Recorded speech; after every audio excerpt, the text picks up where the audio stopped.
રહ્યા છે. અરે હું તો ચાહતો હતો મારી ઘરે પુત્ર આવે, પરંતુ આ આવી.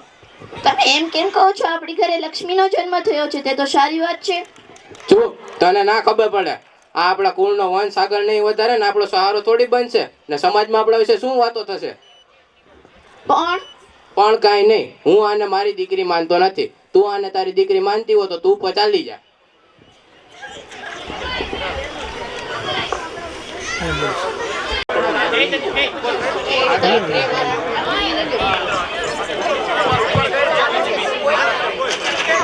તો મિત્રો આપણે જોયું કે છોકરી તેની માતા તેની છોકરીને લઈને ચાલતી જાય છે. તો અત્યારે સમાજમાં છોકરીઓનો અસ્વીકાર કરવામાં આવ્યો છે, જેને લીધે છોકરીઓનું પ્રમાણ ઘટ્યું છે અને છોકરાઓનું પ્રમાણ વધ્યું છે. જેને લીધે દ્રશ્ય 2 માં આપણે જોઈશું કે જ્યારે છોકરીઓની સંખ્યા ઓછી હોય છે ત્યારે કોઈ છોકરો છોકરીને જોવા જશે તો આપણે પેલા છોકરી સાસરે જતી હતી, અત્યારે છોકરો સાસરે જશે. તો ચાલો આપણે તેની એક ઝલક જોઈએ. હોય તો કેજો કોઈના ગામમાં ડાય છોકરી હોય તો. ગીત વાળા અહીંયા હાલ, તને છોકરી વાળા જોવા આવે છે. મને જોવા આવે? ઓહો, આય લાય તું એ જ મને છોકરી વાળા જોવા આવે.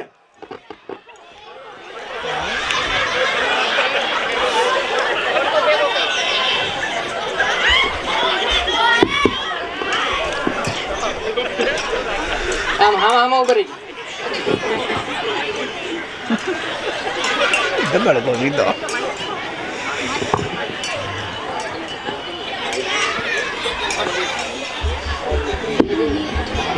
નમસ્તે. નમસ્તે. તમારી પુત્રીનું નામ શું છે? ખુશી. તમારા પુત્રનું નામ શું છે? આનંદ. આનંદ બેટા રેડ બુલ લઈને આવતો.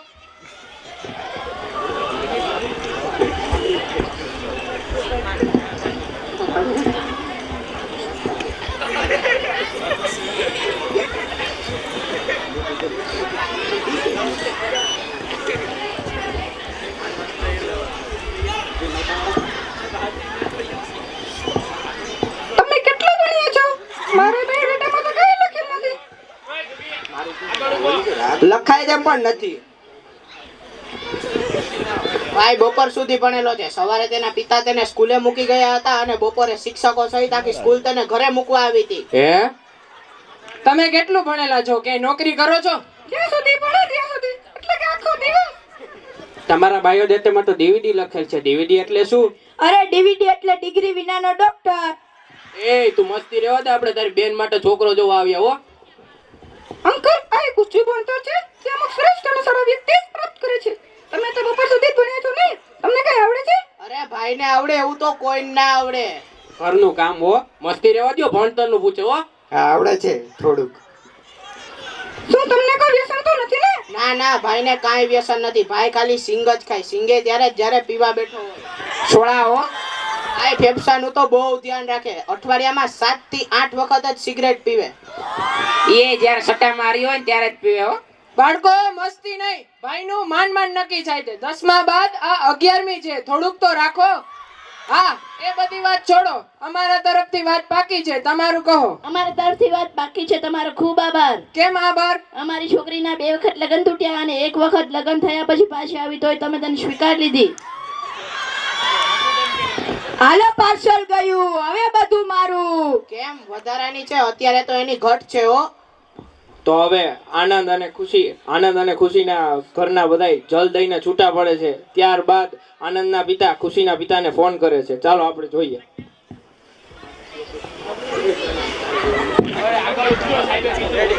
આગળ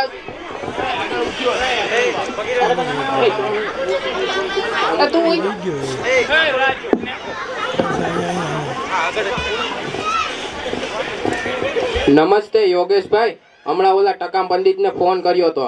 નમસ્તે. ક્યારનું મુહૂર્ત આવ્યું? મુહૂર્ત તો 2 દિવસ બાદનું છે. એટલું જલ્દી કેમ?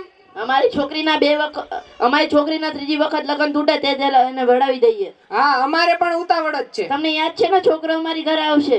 હા, તો હવે મોકલવો જ જોશે ને. હા, તો તૈયારી ચાલુ કરી દઈએ. તો મિત્રો આપણે જોયું તૈયારી ચાલુ થઈ જાય છે. હવે આનંદ અને ખુશીના લગ્ન થઈ ગયા. ત્યારબાદ તે બંનેનું ગૃહસ્થ જીવન આ દ્રશ્ય 4 માં આપણે રજૂ કરવા જઈ રહ્યા છીએ. તેમાં આનંદના 4 મિત્રો આનંદને મળવા ખુશીના આનંદના ઘરે જાય છે ત્યારે આનંદની હાલત કપડાં ધોતા ધોતા છે. જો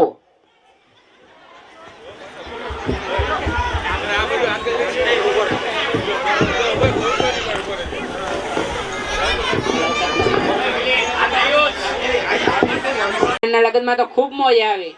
હા ભાઈ, આપણા મિત્ર આનંદના લગ્નમાં મોજ તો આવી, પણ આપણો મિત્ર આનંદમાં તો હોય છે કે હશે જ ને. લગ્ન ટાણે તો ખૂબ આનંદમાં હતો. હાલો આપણે નાસ્તા પાણી પણ બાકી છે તેના જોરે જઈને જ કરીએ. અરે આનંદ, આ શું કરે છો? કાંઈ નહીં ભાઈ, કપડા ધોઉં. ભાભી નથી? એ રહી પણ ઘરનું કામ હું કરું, એ તો ઘરની ધારાસભ્ય છે, એ થોડી કામ કરે. અરે તમે બધા અહીંયા કેમ? અમે અમારા જીગરી યાર આનંદને મળવા આવ્યા છીએ. એવું છે ઠીક. ભાભી મહેમાનની ખાતરદારી નહીં કરો. એ કેમ તમારા ભાઈનું છે, મારું નહીં? હા ભાઈ, બેસો બેસો, હું નાસ્તો લઈને આવું. અરે આનંદ, આ કિચનમાં આવતો હા આવું. આ તારા રેડિયર મિત્રો દોસ્તાર અહીંયા કેમ આવ્યા? મને શું ખબર, મને મળવા આવ્યા છે. તો જલ્દી નાસ્તો કરીને વેતા કર, બાકી ઘડીકમાં જવાનું નામ નહીં લે. હા હવે બીજું કાંઈ? આલે 500 રાખ, તો તારે દુકાનદારને સામાન લેવો હોય તો. હા સામાન તો લેવાનો છે, પણ 500 માં તો માત્ર કરિયાણાનો જ સામાન આવશે, બીજા સામાનનું શું કરશું? અત્યારે 500 રાખ, બાકીના દુકાનદારને ગૂગલ પે કરી દઈશ.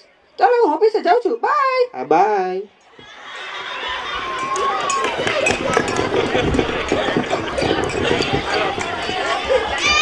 આવાવ મિત્ર આનંદ, તને તો બહુ વાર લાગી.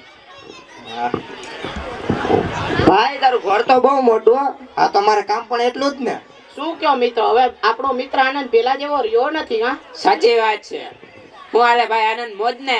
હા, કપડાં ધોવાની મોજ, વાસણ ઉટકવાની મોજ, પોતા કરવાની મોજ, રસોઈ બનાવવાની મોજ, શાકભાજી સુધારવાની મોજ, મારે જ છે મોજ. હા ભાઈ, હું સમજી શકું છું તારું દુઃખ. તો હું કામે હળી કાઢસ? આ તો બે ઘડી વાતો કરીએ તો મજા આવે ને. નથી કરવી માર મોજ. હું તને કેતો તો કે તું પણ તને જ હરખ હતો, હવે પોપટ પિંજરામાં પુરાઈ ગયો કે નહીં? હા જી, હસી લો. તમે પિંજરામાં પૂરશો ત્યારે હું પણ આમ જ હસીશ. હા ભાઈ, ઈ વાત તો સાચી છે. અમારે એક દિવસ તારા જેવો હાલ તો થવાનો જ, અને અમે પિંજરામાં તો પુરાવાના જ છીએ. યોગેશ કાકા ભેગા થયા હતા. હું કીધું એમને કે કીધું? હા, કહેતા હતા કે મારો આનંદ મજામાં તો હશે ને, એને પેલી મુકાની છોકરી સરખું રાંધીને જમાડતી તો હશે ને. કાકાને જોઈને લાગ્યું કે કાકા અફસોસ કરતા હતા. એમાં શું અફસોસ, એ બધી ભૂલ એના અને આપણા બાપ દાદાની તો છે. એમાં તારા બાપા અને તારા દાદાનો શું વાંક? ઉભા રહે, સમજાવું. એક જમાનો હતો કે જ્યારે છોકરીઓને દૂધ પીતી કરવામાં આવતી અને તેને મારી નાખવામાં આવતી, અને એક જમાનો એવો પણ હતો કે જ્યારે છોકરીઓને ભણાવવામાં ન આવતી, તેને ઘરની બહાર ન કાઢવામાં આવતી. જો તે જમાનામાં એવું ન કર્યું હોત તો અત્યારની જેમ ઘેર ઘેર વાંઢા ન હોત અને આ પરિસ્થિતિ ન સર્જાત. હા ભાઈ, ઈ વાત તો અત્યારના જમાનામાં ઇન્ટરનેટ ઉપર મુકાય એવી છે હો. હા ભાઈ, આપણે આપણા બાપ દાદાની ભૂલ ભોગવવી જ પડે છે. હાલ ભાઈ આનંદ, અમે જઈએ, પાછી તારે ઘણિયું થશે. તો મિત્રો આપણે જોયું આનંદ દ્રશ્ય 4 માં આનંદનું આપણે હાલત જોઈ. તો મિત્રો ચેતી જજો, બાકી આનંદને ભોગવ્યું તેવું આજની પેઢીને અને ત્યાર પછીની પેઢીને પણ ભોગવવું પડશે. ધન્યવાદ, ખૂબ આભાર.